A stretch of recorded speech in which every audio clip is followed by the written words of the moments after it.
Olá, pessoal, tudo bem? Nós vamos para a nossa última aula de ciências sociais. Hoje vamos ver as questões urbanas e os movimentos sociais.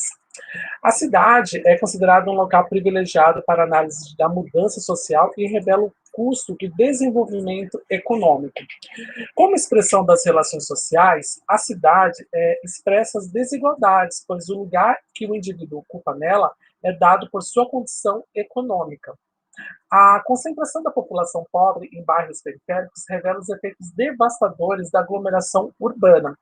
A organização do espaço da cidade segue a lógica da valorização imobiliária, onde os mais pobres são encaminhados para os bairros longínquos, onde não há recursos de infraestrutura, tais como água, saneamento básico, assistência médica pública e gratuita, educação e outros elementos necessários para a existência da qualidade de vida.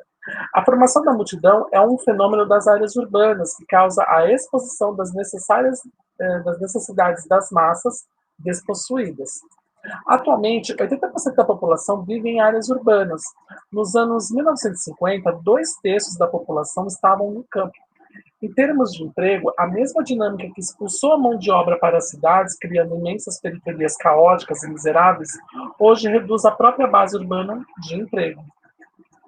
Quais são as consequências sociais da concentração da população nas áreas urbanas, né? A concentração dessas pessoas nessas áreas gera efeitos devastadores. A formação de bairros periféricos destaca a carência de serviços públicos de infraestrutura e coloca em evidência as duas faces do desenvolvimento econômico, a opulência e a miséria. Segundo a ONU, em 2007, a população urbana se igualou à população rural no mundo. O processo de urbanização é visto por especialistas como inevitável e cabe à cidade se prepare para receber a população rural que cada vez mais tende a deixar o campo. O processo de urbanização é uma manifestação da modernização da sociedade, que passa por uma transição do rural para o urbano industrial. Os migrantes, de um modo geral, buscam progresso através da mobilidade social oferecida pela urbanização. Os problemas nas áreas urbanas são inúmeros. A ausência de um planejamento que permita receber os contingentes populacionais leva à formação de bairros periféricos onde os serviços públicos são ausentes e as condições de moradia são precárias, além das distâncias dos bairros centrais serem grandes.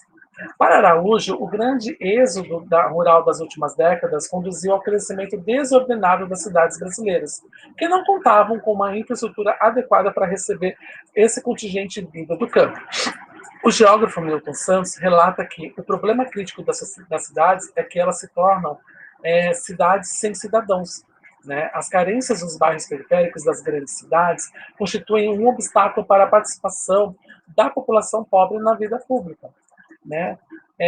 Nesse mesmo texto, Araújo cita a autora Dalbor, né, que reconhece ser pequeno o poder de pressão dos mais pobres que não conseguem interferir nas prioridades estabelecidas pelo poder público. A violência tem se constituído em um dos principais problemas das áreas urbanas. Assaltos, crimes e assassinatos que apontam para as condições degradantes da vida urbana têm sido frequentes em muitas cidades. Essa situação provoca insegurança social, destruição ou depredação física e profundos abalos morais, além de gerar elevados custos com serviços policiais e equipamentos de segurança. Há um certo consenso entre sociólogos de que o crescimento desordenado das cidades está relacionado à violência. As condições precárias de moradia e falta de acesso à educação de qualidade e assistência médica estão entre as razões desse fenômeno social.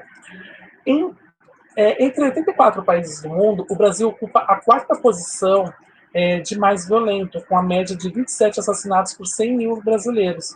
Só perde para Colômbia, Rússia e Venezuela. Estamos aproximando já para o final dessa disciplina, e aí já é possível perceber que a sociedade capitalista é complexa e marcada por jogos de interesses entre classes sociais, crises morais, crescimento da burocracia, lutas pelo poder, entre outros. Né? Então, hoje a gente vai analisar como a sociedade se organiza em movimentos coletivos com o intuito de promover ou resistir aos processos de mudança. Né? Os movimentos sociais expressam os conflitos existentes na sociedade e, Assim, a gente vai explorar a partir de agora a dinâmica desses conflitos e as transformações ocorridas no final do século XX e início do século XXI. Os movimentos sociais contribuem para que haja transformações na sociedade. Entre eles, podemos citar o movimento feminista, o movimento ambientalista e o movimento pacifista, que possuem ideais que contribuíram e contribuem para mudanças significativas nas relações sociais. Por movimentos sociais, se entende as ações de grupos sociais organizados que buscam determinados fins estabelecidos coletivamente e têm como objetivo mudar ou manter as relações sociais. Os estudos sobre os movimentos sociais, eles se inserem na linha de reflexão sobre a possibilidade das mudanças sociais e a importância desses movimentos nesses processos transformadores que devem ser analisados a partir de diferentes perspectivas, né? Os movimentos sociais podem ser divididos em dois tipos: os movimentos que buscam a emancipação e os movimentos que buscam a manutenção da ordem existente. Os estudos orientados por uma perspectiva de análise positivista tendem a considerar os movimentos sociais como evidência de uma situação de anomia, atribuindo ao Estado o papel de conter a ação de grupos, dos grupos, a fim de manter a ordem social. Para os analistas de inspiração marxista, os movimentos sociais são expressões das contradições presentes na sociedade e representam um fator importante para as mudanças sociais. Em todas as sociedades e épocas, há registros de movimentos sociais. Isso indica que a existência desses movimentos é inerente ao fato de vivermos em sociedade e de nela haver lutas entre segmentos que buscam mudanças ou manutenção da ordem. A origem e a natureza dos movimentos são muito diversificados. Entretanto, os membros do grupo costumam ser homogêneos. Eles podem ser compostos por um grande ou um pequeno número de pessoas e elas podem provir, por exemplo, de uma empresa, de um bairro, de uma religião, de uma etnia, de uma nação inteira ou até mesmo de todo o planeta. Geralmente, o que movimenta os grupos é a causa ou objetivo em comum e, para tanto, realizam uma série de atividades organizadas por pessoas que trabalham em conjunto para alcançar um determinado fim. Portanto, o fato de existir um propósito em comum é o que dá sentido e coesão aos movimentos sociais.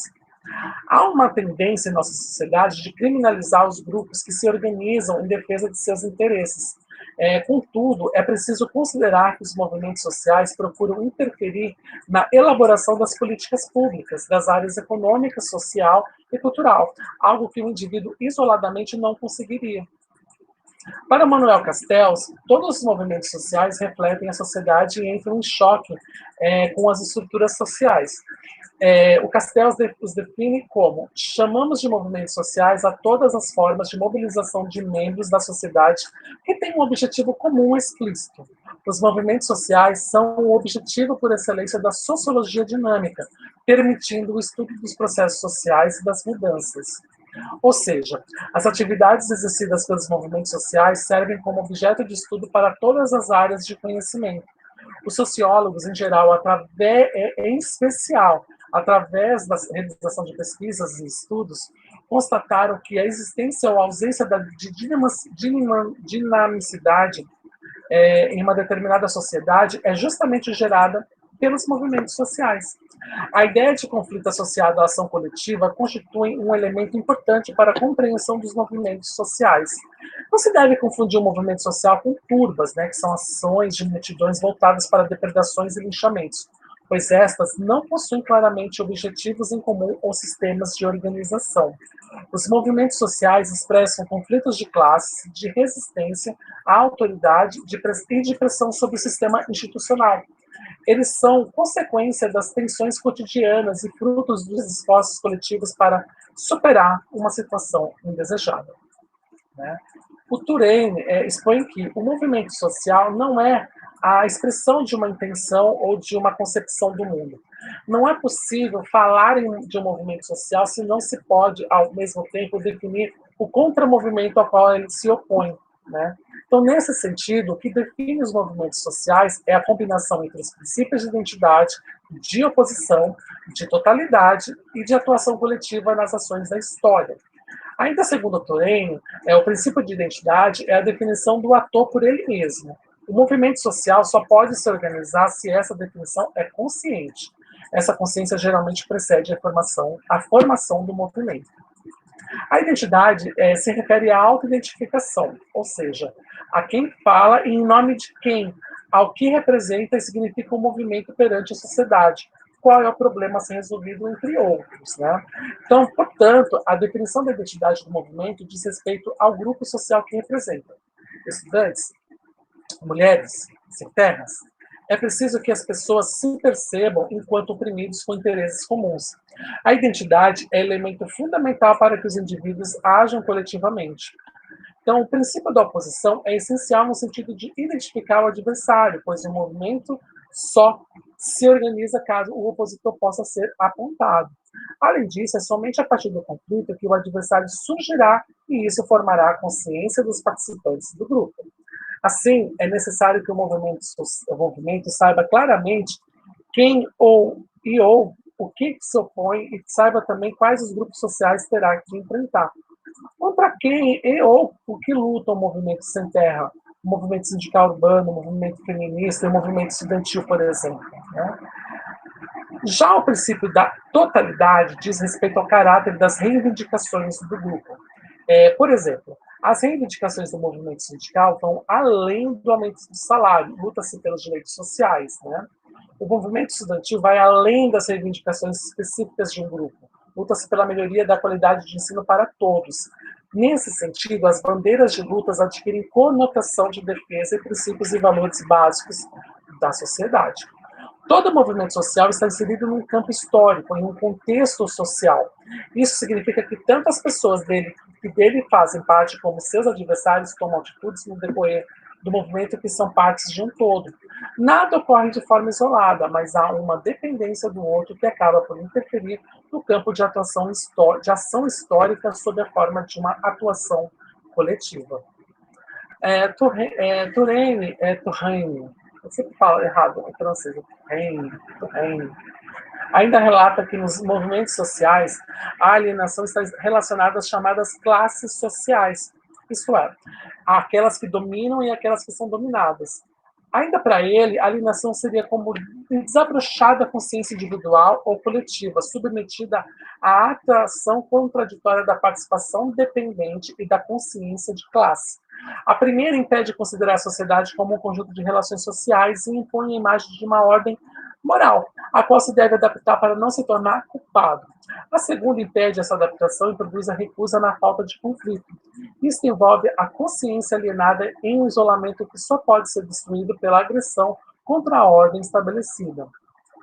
A consciência do povo pode ser dominada pela alienação quando os movimentos sociais não são formados.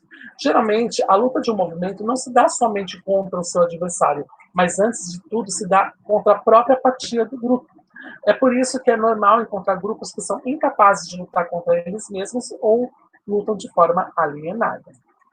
Assim, há nas sociedades uma dialética entre as classes sociais.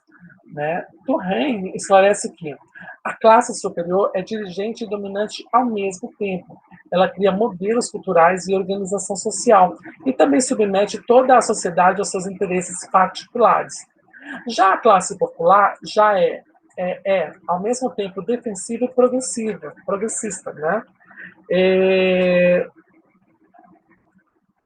defensiva porque participa de modo dependente da atividade econômica, e progressista porque contesta a identificação do sistema de ação histórica com os interesses e a ideologia da classe dominante. Ou seja, sem o progressismo não poderia haver movimentos sociais.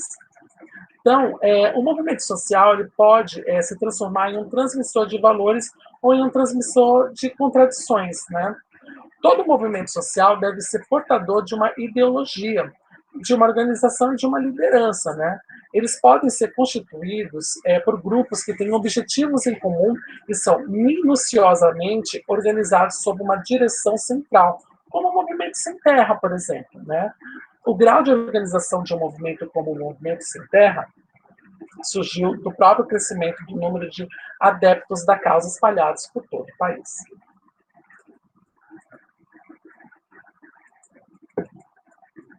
Entre 1850 e 1940, O movimento feminista lutou pelo direito ao voto, à educação e ao emprego.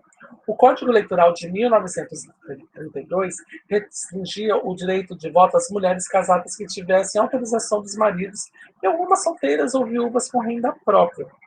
Em 1934, o voto obrigatório foi limitado apenas às mulheres que exerciam cargo público em funções remuneradas. Nos anos 60, o movimento feminista reivindicou direitos iguais aos dos homens na educação e no emprego, a eliminação da violência sexual e o direito ao controle reprodutivo.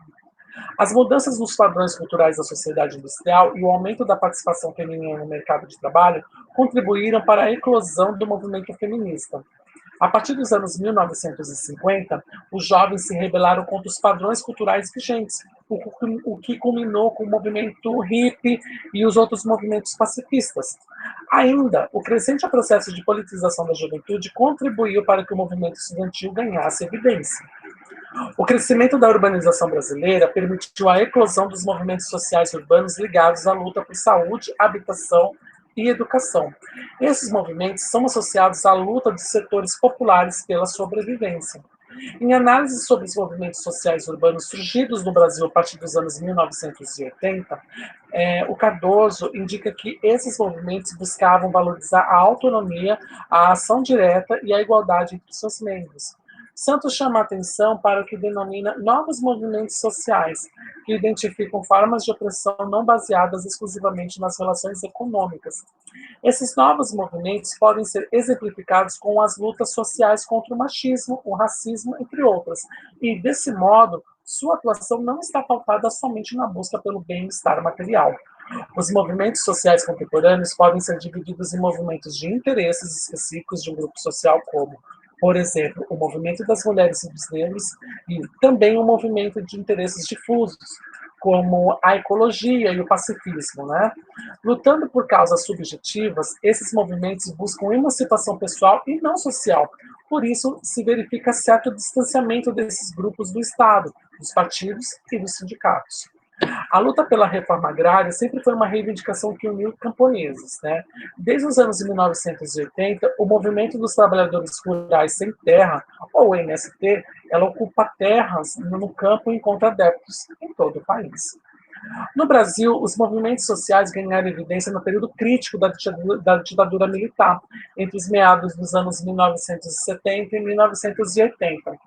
Esses movimentos tiveram como característica a valorização das ações cotidianas com forte influência de grupos ligados à igreja e a atuação de intelectuais.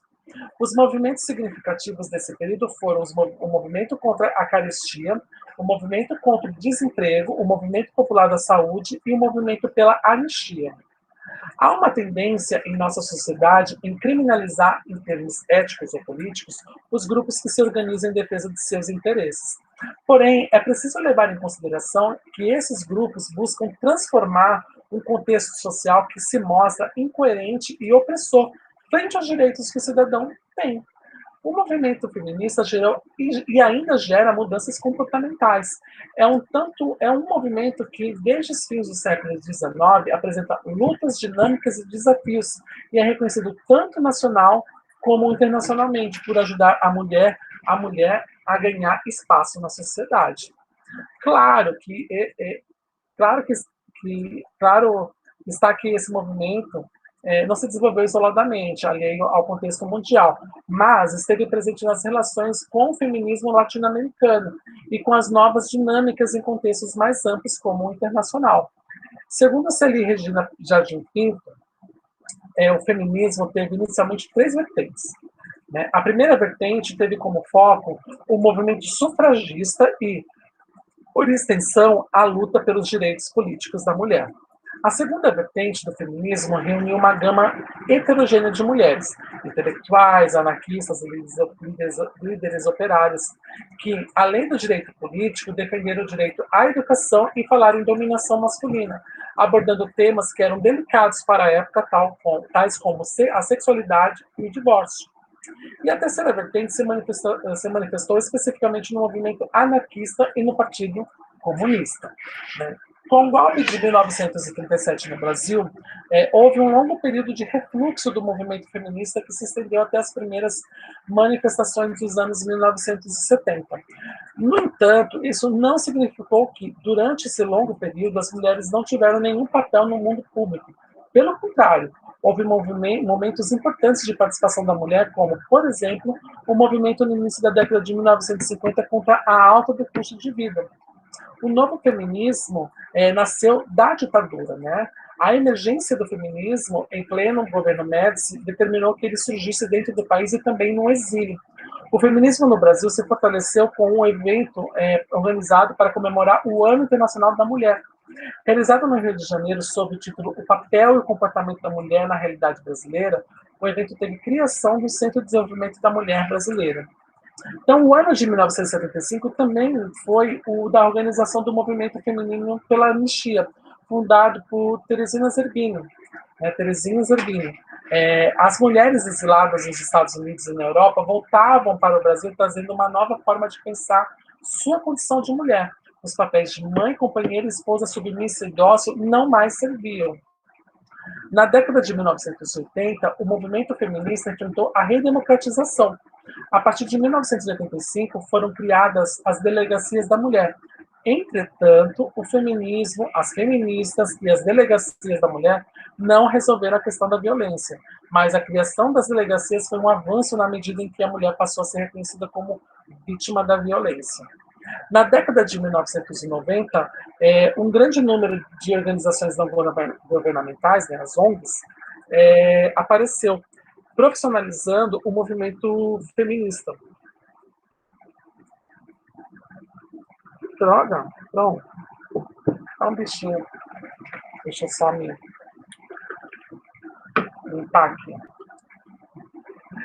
Então, na década de 1990, um grande número de organizações não governamentais, que são as ONGs, apareceu, né, profissionalizando o movimento feminista e marcando uma expressão mais pública do feminismo na virada do século. Então, ainda para refletir, antes de continuar, quais são as reivindicações ligadas ao movimento feminista atualmente? Essas reivindicações estão sendo discutidas pela sociedade? Quais foram as principais conquistas obtidas por esse movimento? Podemos afirmar que o movimento feminista, desde seu início, gerou mudanças comportamentais e a mulher conquistou espaço tanto em países desenvolvidos como nos subdesenvolvidos. Essas transformações têm sido objeto de estudo de várias áreas do conhecimento no mundo. Cabe destacar que, historicamente, o movimento feminista recebeu apoio das mulheres da classe média, pois as mulheres da classe trabalhadora sempre se encontraram submersas na luta pela sobrevivência. A grande contribuição do movimento feminista é a evocação a valores democráticos e igualitários, né? Já os movimentos ambientalistas, né, o movimento ambientalista, então, os movimentos sociais que defendem a preservação do meio ambiente ganharam projeção global no final do século XX, né? São inúmeros os grupos que se voltam para questões que envolvem toda a humanidade e atuam internacionalmente, já que as ameaças ao meio ambiente não têm fronteiras. A ação do movimento ambientalista nas últimas décadas deve-se à ampliação da consciência ecológica no planeta em meio aos efeitos adversos do desenvolvimento industrial e da sociedade voltada para o consumo. Esse movimento tem estimulado mudanças comportamentais e sociais na população, não só no Brasil, mas no mundo todo. Seus objetivos são planetários, com foco principal na transformação das relações entre o homem e a natureza. O movimento ambientalista trabalha a partir da conscientização do homem frente aos prejuízos causados pela destruição da natureza e, ao mesmo tempo, busca mostrar as vantagens ao preservá-la. É um movimento que, através de atitudes culturais, tenta indicar os prejuízos causados, por exemplo, pelas queimadas das florestas e pela poluição dos rios e mares. Opa! Eu joguei bastante alfa aqui embaixo. Como se sabe, a natureza ela vem sendo devastada pelo homem há várias gerações. O capitalismo selvagem, né, se me lembra até a música do Titãs, né, capitalismo selvagem, ele estimula o ser humano a praticar ações em nome da ganância e pela riqueza e pelo poder. em nome da ganância pela riqueza e pelo poder, né? Essas ações deixam um rastro de destruição dos bens naturais.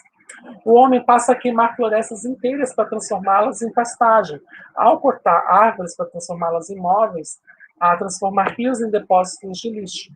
Essas atitudes se enraizam em determinadas culturas, principalmente nos países subdesenvolvidos, já que estes contam com a ausência de projetos adequados que informem e eduquem a população em relação à natureza. O movimento ambientalista faz denúncias em prol da preservação do meio ambiente e também luta pela manutenção de uma vida humana saudável. Uma das grandes bandeiras do movimento ambientalista é a luta contra a produção de alimentos transgênicos, por exemplo, né? Já que considera importante que os consumidores tenham conhecimento sobre os produtos que compram. De acordo com a legislação vigente, todos os produtos fabricados com mais de 1% de organismos geneticamente modificados devem trazer essa informação no rótulo.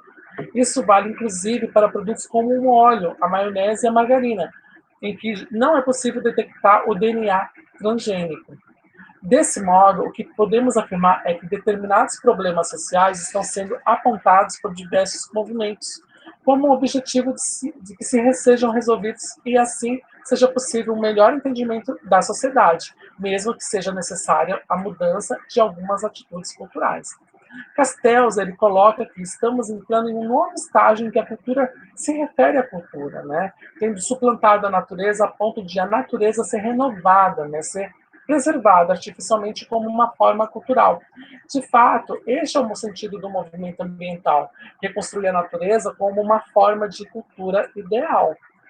Por fim, a gente tem que entender que a preservação da natureza tem que se converter em um fator cultural e ser inserida no cotidiano até se tornar um hábito.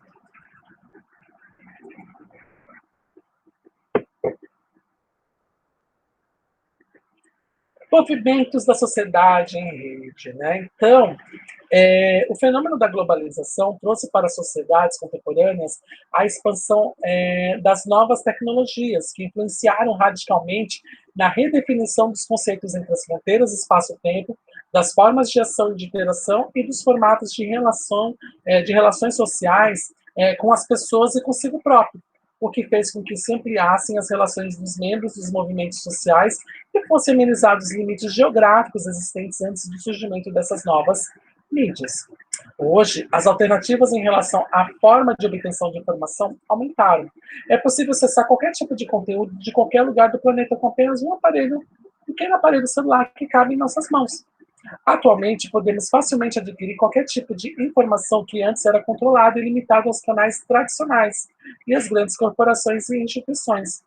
As novas tecnologias trazem consigo um espaço público que permite novos caminhos para a interação política, social e econômica, principalmente pelo fato de que, a partir delas, qualquer cidadão pode assumir simultaneamente uma variedade enorme de papéis, como cidadão, militante, editor, distribuidor, consumidor, entre outros, superando as barreiras geográficas e, até certo ponto, as limitações econômicas. As atuais tecnologias inovadoras possibilitaram a ampliação dos modelos com os quais se constroem as experiências humanas, se percebe a realidade e se organiza um movimento social. Então, algumas características dos movimentos sociais diante das novas tecnologias são: primeiro, é a proliferação e ramificação, porque a rapidez e o acesso às novas tecnologias de informação geraram uma proliferação e uma integração estratégica e eficiente. Novas formas de alianças se basearam no desejo de participação da comunidade e foram incentivadas pela relação custo-benefício impostas pelas grandes corporações. Isso fez com que as formas de mobilização, participação e acesso à informação aumentassem, crescendo inclusive as ramificações dos movimentos sociais.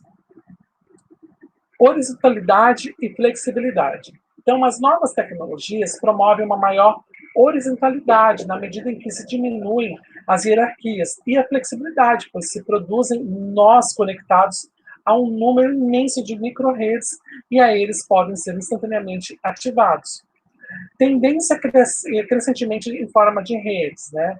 Então, gira em torno de interesses comuns e de alcance mundial. Existência dinâmica segundo os fatos, né? Os movimentos que se organizam em torno de reivindicações específicas ou se utilizam das novas tecnologias possuem grande dinamismo, ou seja, podem se transformar e se expandir a fatos políticos.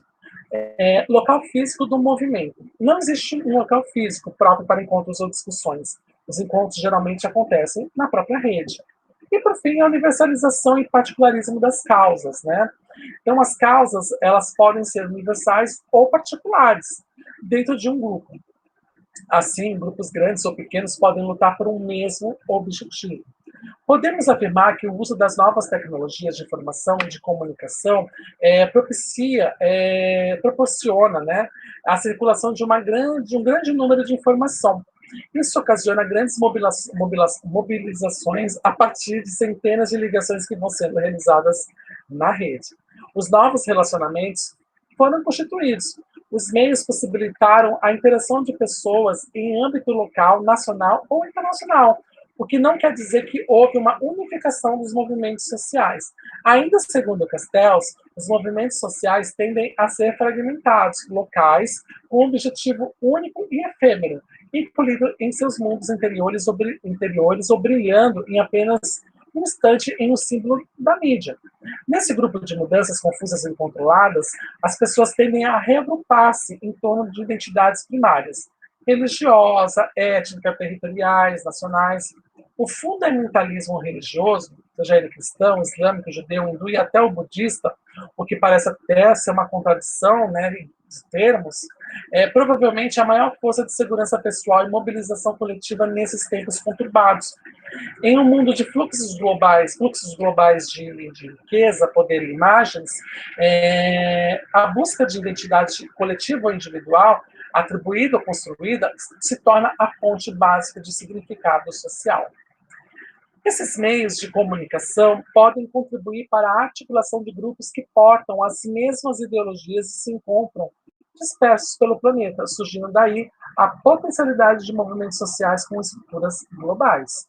Outra coisa que esses novos meios têm proporcionado é a desterritorialização do espaço público.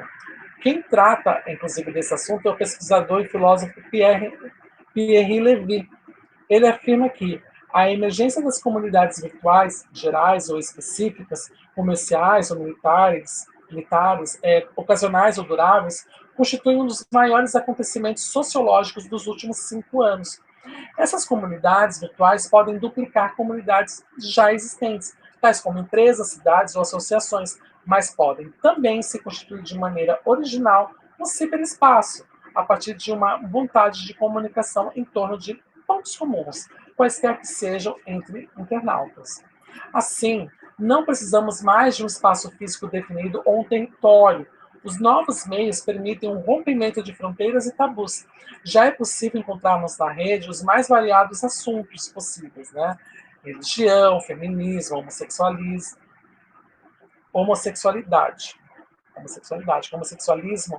é doença, né? Então, homossexualidade, pobreza, exclusão social, abandono, crianças de rua, deficiência física, meio ambiente, reciclagem, sexo. Se tornou difícil acompanhar o crescimento do fluxo dessas informações, tendo em vista que cada momento surge. Deixa eu só anotar uma coisinha aqui. Cada momento surge um novo grupo, um novo movimento, uma nova comunidade virtual.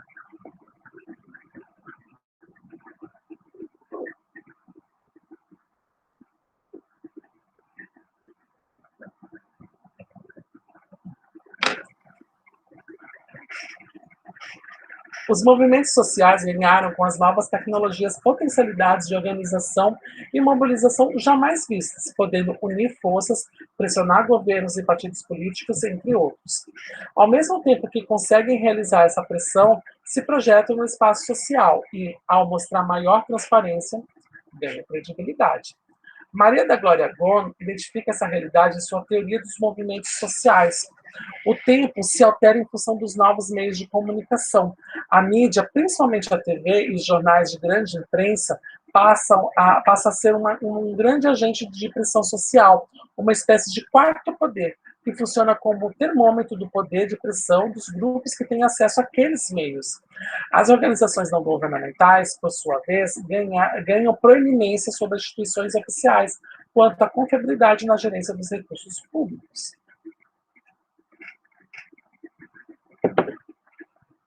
Opa. Sem dúvidas, a grande mídia, como rádio, jornal e TV, sempre fez e continua a fazer pressões em relação aos movimentos sociais, pois existe um dono da emissora e é ele que disponibiliza a informação para o seu público. Isso ocorre ao passo que a procura pela informação na internet acontece de forma diferenciada. É o sujeito que vai à informação. Assim, se verifica a existência de um diálogo entre o sujeito e o meio de comunicação, ou seja, há uma interatividade, o que não acontece com os meios de comunicação de massa. A internet não é mais um meio de comunicação dirigindo-se a muitos, mas sim uma comunidade distribuída por toda parte no mundo de ouvintes, espectadores, leitores e contribuintes. Podemos afirmar ainda que esse fato se torna mais evidente com o desenvolvimento das mídias móveis, nas quais as pessoas se comunicam através de dispositivos com sistema de computação e redes sem fio. Então, para terminar, né, vamos refletir a partir de uma pergunta, uma questão. O uso das novas tecnologias de informação pode fortalecer o potencial de globalização dos movimentos sociais? Então, uma das primeiras manifestações proporcionadas pelo avanço das tecnologias de comunicação ocorreu em 2001, quando o então presidente da Filipinas, o Joseph Estrada, foi o primeiro chefe de Estado na história a perder o poder por uma pequena multidão. Mais de 1 milhão de moradores de Manila, mobilizados e coordenados por uma onda de mensagens de texto disparadas pelo site People Power, afrontaram o regime com manifestações pacíficas. Dezenas de milhares de filipinos convergiram para a Avenida Epifânio de los Santos, conhecida como EDSA, né? Uma hora após a primeira mensagem de texto ter sido lançada com dizeres: vá para a EDSA, use preto. Durante 4 dias, mais de 1 milhão de cidadãos apareceram vestidos de preto na avenida. A estrada caiu. Né? A lenda da geração TXT tinha nascido. Derrubar um governo sem disparar um único tiro era a demonstração prematura e momentânea do surgimento do comportamento Smart Mobs. Outra demonstração da força dessa mobilização foi em 2004, na cidade de Madrid, depois da explosão de uma bomba no metrô espanhol. Mais de 5 mil pessoas se reuniram espontaneamente às 6 da tarde de sábado em frente ao quartel-general do Partido Popular, do governo, protestando contra o que eles achavam ser uma falta de transparência na investigação sobre o bombardeio nos trens na estação de Atocha. Né? Como é muito comum hoje em dia, o protesto foi mobilizado em questão de horas, usando SMS e e-mails. Para André Lemos, as tecnologias móveis de comunicação são fenômenos de massa e se caracterizam por serem abertas, né, ou seja, tendem a crescer e nelas reinam a igualdade, rítmicas, que acontece por convocação por SMS, acho que não hoje mais, né, mas por e-mails, blogs, internet sem fio, entre outras, e rápidas. Então, para o Lemos, o uso das novas tecnologias de conexão sem fio tende a aumentar a formação de massas ou multidões abertas. Outro elemento favorável à formação de movimentos sociais via rede fixa ou móvel é a oportunidade de compartilhar recursos e conhecimentos entre os vários membros ou entre os grupos ao redor do mundo. Dessa forma, as pessoas podem estar em qualquer lugar do mundo e participar de conferências e reuniões e discutir assuntos com vários grupos, o que facilita a comunicação entre os membros dos movimentos e agiliza as reivindicações. A APACC, a Associação Francesa que defende a cobrança de impostos sobre movimentação de capitais, já que esses entram e saem livremente dos países e causam instabilidades econômicas, ganhou projeção global divulgando sua causa pela internet e angariando adeptos do mundo inteiro. O uso e a apropriação da rede para fins sociais tem trazido grandes benefícios aos movimentos sociais, tais como quebra do isolamento, propagação de lutas particulares, maior presença através de rede, né, da rede, e maior interação e coordenação, tanto entre seus membros como com outras redes e movimentos sociais. Isso gerou a universalização de singularidades. Segundo Pierre Levy, as singularidades locais se universalizaram e todos os pontos de vista estão virtualmente presentes em cada ponto da rede. O novo espaço público constrói um território de natureza semântica. A posição nesse território virtual vai se tornar determinante, relativizando progressivamente o papel da situação ou da proveniente geografia. As distâncias e proximidades semânticas se marcam através de senhas, de laços hipertextuais, de conexões entre comunidades virtuais, de trocas de informações, de densidades de inteligência coletiva. Podemos dizer que esses novos meios de comunicação se converteram em um espaço público fundamental para uma nova socialização, espaço este que fundamenta caminhos inovadores para as interações, especialmente entre os membros dos grupos sociais.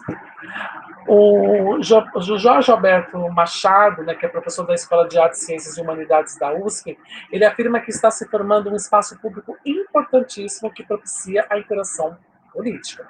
A rede se converteu em um espaço público fundamental para o fortalecimento das demandas dos atores da sociedade civil, que conseguem contornar a desigualdade de recursos para ampliar o alcance de suas ações e desenvolver estratégias de luta mais eficazes. Agora, os novos movimentos sociais. Né? Então, no século XIX e XX, os movimentos sociais estavam ligados à ideologia marxista, que propunha a ação da classe trabalhadora em sindicatos e partidos políticos empenhados na transformação das relações capitalistas de produção. Com o crescente processo de internacionalização das sociedades a partir da segunda metade do século XX, os valores de diferentes grupos se interpenetraram e o resultado foi a organização de novos movimentos sociais. A variedade de movimentos e de orientações indica a tendência de proliferação de movimentos voltados para a mudança de valores, como os movimentos homossexuais, antirracistas e pacifistas. Com a divisão dos movimentos sociais entre os que querem manter a ordem e os que buscam a emancipação, se verifica que estes exercem maior influência na sociedade.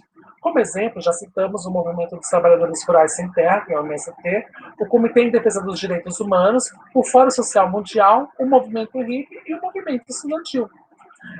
Santos analisa que os novos movimentos sociais atuam em estruturas descentralizadas, não hierárquicas e fluidas. Daí a preferência por uma ação política não institucional e dirigida à opinião pública com vigorosa utilização dos meios de comunicação de massa. Então, para refletir, qual é o principal alvo dos novos movimentos sociais? As utopias sociais de preparar o amanhã da felicidade acabaram? Características dos novos movimentos sociais são, primeiro, o direito à identidade, né, a democratização do acesso aos mecanismos decisórios da política, a autonomia e a autogestão das unidades sociais de base e a atuação independente dos partidos políticos. Temos exemplos recentes de movimentos que agem em busca da emancipação pessoal, como é o caso da mobilização de homossexuais na cidade de São Paulo. Desse modo, ao terem a luta cultural como primazia, os novos movimentos sociais se voltam para a sociedade como um todo e adquirem um caráter de força.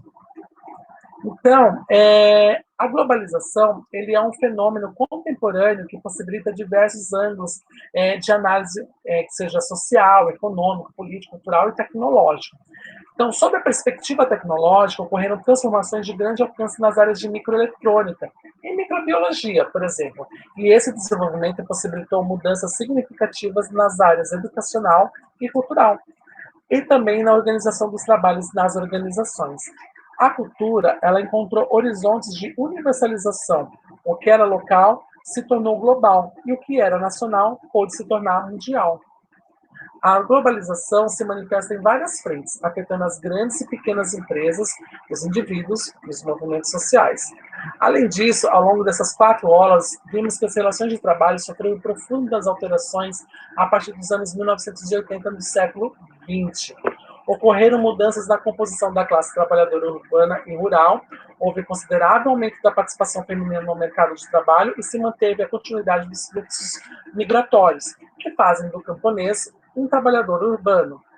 As grandes inovações tecnológicas conduziram a modificações dos padrões de gestão das organizações, o que gerou como consequência o crescimento do número de trabalhadores terceirizados, freelancers e outros. Desse modo, houve a ampliação do trabalho informal, ou seja, do trabalho sem registro e sem direitos trabalhistas reconhecidos. Como aponta a OIT, que é a Organização Internacional do Trabalho, as transformações mencionadas anteriormente contribuíram para o aumento do trabalho precário e da incidência da escravidão contemporânea. Os conflitos sociais e xenofóbicos se intensificaram e expuseram a sociedade aos problemas do desenvolvimento econômico sem a geração de empregos. A concentração populacional nas áreas urbanas formou os bairros periféricos das grandes cidades, o que conduziu à perda da qualidade de vida da população mais pobre e propiciou também a organização dos movimentos sociais. Os movimentos sociais foram aqui compreendidos como todos aqueles com um projeto, objetivos e metas. Uma das características dos movimentos sociais é que seus membros partilham uma mesma visão de mundo, o que define o sentido de suas lutas. Assim, todo movimento social pressupõe certa organização. Na atualidade, os chamados novos movimentos sociais possuem caráter difuso e reivindicações de âmbito cultural. Do ponto de vista político, eles se afastam dos partidos e lutam pela transparência na gestão pública, pela autonomia e pela autogestão.